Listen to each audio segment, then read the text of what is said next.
आज हम करने जा रहे हैं एरिया ऑफ रेक्टेंगल। और एरिया ऑफ रेक्टेंगल का फॉर्मूला होता है लेंथ इंटू ब्रेथ, जिसको शॉर्ट में एल इंटू बी कहते हैं।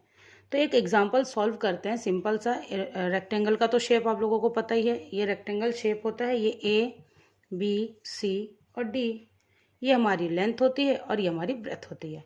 अगर मान लो आप लोगों को लेंथ दे रखी है 12 सेंटीमीटर और ब्रेथ दे रखी है आपको 4 सेंटीमीटर, तो फॉर्मूला जस्ट पुट करो। फॉर्मूले में पुट क्या करना है, लेंथ हमारे पास 12 है तो लेंथ 12 इंटू ब्रेथ है मेरे पास 4 सेंटीमीटर, तो 4 इन दोनों को सेंटीमीटर, ये यूनिट लिखना मत भूलना। सेंटीमीटर आएगा ही आएगा और सेंटीमीटर ये वाला सेंटीमीटर, ये सेंटीमीटर, तो इन दोनों का सेंटीमीटर स्क्वायर हो जाएगा। तो 12 और 4 को जब मल्टीप्लाई करेंगे तो इसका आंसर क्या आएगा 48। तो 48 सेंटीमीटर के स्क्वायर। सिंपल, इस तरीके से ये फॉर्मूले निकालने हैं। लेकिन यहीं पर ही अगर मान लो आपको लेंथ दे रखी है बट ब्रेथ दे दी है कि फाइंड आउट करो, और इसका जो एरिया ऑफ रेक्टेंगल था वो एक्चुअली 48 सेंटीमीटर स्क्वायर दे रखा है, मतलब एरिया दे रखा है आपको, एरिया ऑफ रेक्टेंगल दे रखा है। तो अच्छे से समझिए, एरिया ऑफ रेक्टेंगल दे रखा है 48 सेंटीमीटर स्क्वायर, लेंथ आपको दे रखी है 12 सेंटीमीटर, लेकिन जो ब्रेथ है वो नहीं दी है।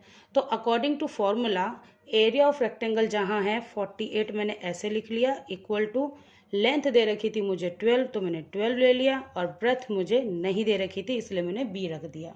ठीक, तो सिंपल सा मुझे बी निकालना है, और बी यहाँ पे मल्टीप्लाई हो रहा है और ये भी इसके साथ मल्टीप्लाई हो रहा है। तो जो चीज़ रूल है ये मैथ का, जो यहाँ पे मल्टीप्लाई हो रहा है वो इधर जाके डिवाइड हो जाएगा। ठीक, और जो यहाँ पे डिवाइड हो रहा है वो इधर जाके मल्टीप्लाई, यहाँ पे प्लस है तो उल्टी साइड जाके माइनस, और यहाँ माइनस है तो उल्टी साइड जाकर प्लस। तो यहाँ पर सिर्फ मुझे बी को अकेला करना है। तो बी को मैं चाहे मैं ऐसे करके भी लिखूँ, ऐसे करके जो मैं लिख रही हूँ जस्ट समझाने के लिए लिख रही हूँ कि 48 यहीं पर रह गया, बी इक्वल टू में यहीं रह गया, लेकिन जो 12 था वो मल्टीप्लाई था इसलिए नीचे आ गया। पर इसको इस तरीके से लिखना गलत होगा, इसको इस तरीके से लिखेंगे हम, बी को हमेशा इस साइड लिखेंगे। अंडरस्टूड है ये। तो बी की सिर्फ हमने पोजीशन चेंज कर दी, लेकिन प्रोसेस वही है कि 48 और अपॉन में 12, और 12 की टेबल से काट दो, 12 1 जा 12, 12 4 जा 48। तो मेरा ब्रेथ एक्चुअली क्या आ गया 4 सेंटीमीटर। स्क्वायर क्यों नहीं लगाया, क्योंकि लेंथ अब हट गई है, सिर्फ ब्रेथ निकाली हमने। ऐसे इसका वाइस वर्सा होगा।